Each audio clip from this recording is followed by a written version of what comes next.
La Bible dit dans Isaïe 55, « Vous tous qui avez soif, venez aux eaux. Même celui qui n'a pas d'argent, venez acheter et manger. Venez acheter du vin et du lait sans argent, sans rien payer. » Frères et sœurs, tout est une question de soif. Et je suis venu aujourd'hui pour te poser une question. Est-ce que réellement tu as soif d'être utilisé par Dieu?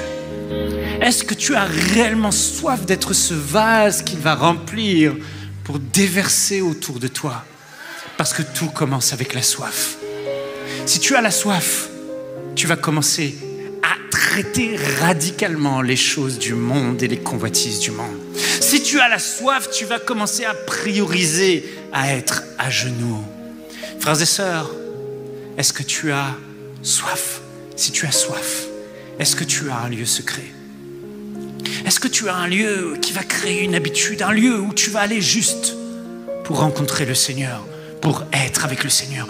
Tout commence par établir un lieu secret, un lieu où tu vas te plaire à aller chaque jour dans ce lieu pour parler à ton Père Céleste, pour être dans la prière. La soif, le lieu secret, passer du temps avec lui. Mais si tu as soif et que tu veux vraiment, l'Église doit apprendre à devenir radicale avec ce que le monde propose. Le monde, vous savez, c'est ceux qui ne connaissent pas le Seigneur. Mais le monde, c'est aussi le système que le diable a mis en place.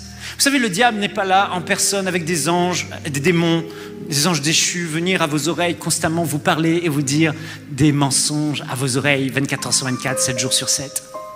Non, il a fait mieux que ça. Pour t'influencer, pour te voler, pour te piéger, pour t'éloigner du lieu secret, pour t'éloigner de la source d'eau vive qui va te faire l'effusion du Saint-Esprit en toi, pour t'éloigner de Dieu, le diable va utiliser le système qu'il a mis en place et ce système s'appelle le monde.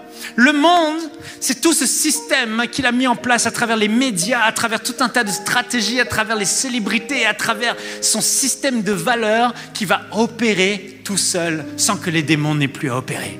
Les démons ont créé le système et maintenant le système, il opère tout seul, il véhicule tout seul avec ses valeurs pourries. Mes frères et sœurs, nous ne devons pas consommer le système. Nous devons être radicaux avec les choses du monde. La parole de Dieu dit, n'aimez pas le monde, ni les choses de ce monde, ni ses convoitises. Frères et sœurs, voilà pourquoi je déteste le téléphone, ces choses, ces cellulaires sur lesquels on voit, on passe notre temps, on perd notre temps. Plus de 4 heures par jour, les gens sont là en train de consommer, en train de scroller, en train de regarder des vidéos, au lieu d'être à genoux dans le lieu secret. Pourquoi l'Église a perdu sa puissance? Parce que l'Église scrolle, constamment en train de regarder des petites vidéos distrayantes sur Internet. Ces petites vidéos qui nous influencent, ces petites vidéos qui nous rappellent de penser à nous-mêmes, ces petites vidéos qui nous rappellent, toi aussi tu es quelqu'un et tu dois devenir quelqu'un aux yeux du monde, toi aussi tu dois réussir, toi aussi tu dois être comme eux. On perd notre temps. Il faut traiter durement le système du monde. Il faut être radical avec sa convoitise et toutes ces choses qui nous tentent. Vous savez, parce que le monde, ce qu'il va faire, c'est qu'il va endurcir notre cœur pour les choses de Dieu. Parfois, on se dit, mais pourquoi je ne suis pas si sensible? Pourquoi je n'ai pas si soif? Qu'est-ce que tu regardes? Qu'est-ce qui rentre par tes oreilles constamment? Toutes ces choses endurcissent ton cœur. Consommer le monde va endurcir ton cœur. La Bible compare notre cœur comme de l'or pur. Vous savez, l'or pur, c'est le métal, l'un des métaux les plus souples au monde. Si tu prends une feuille d'or très fine, tu peux la plier dans n'importe quel sens, elle ne va pas se casser.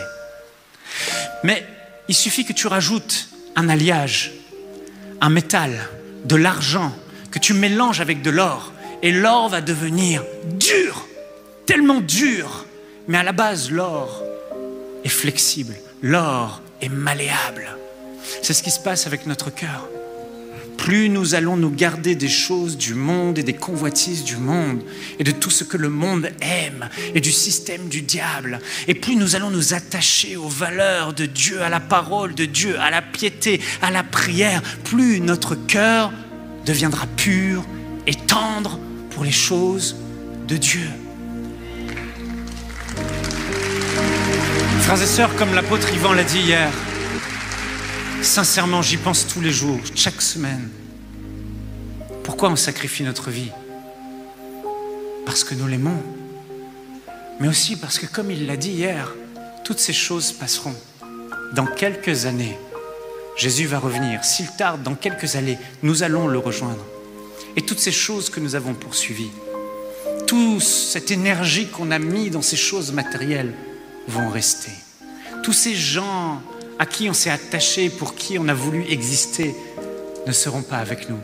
On sera seulement face à une personne, Jésus-Christ de Nazareth. Il n'y a que lui qui comptera.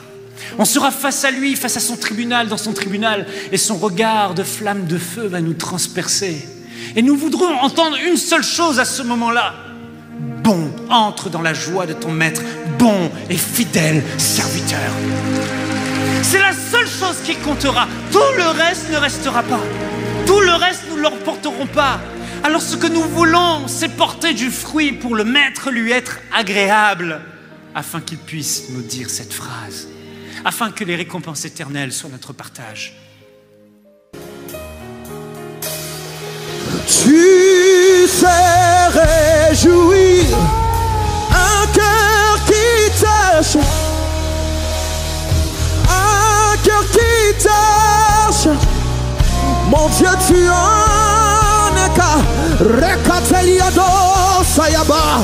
Tu sais honorer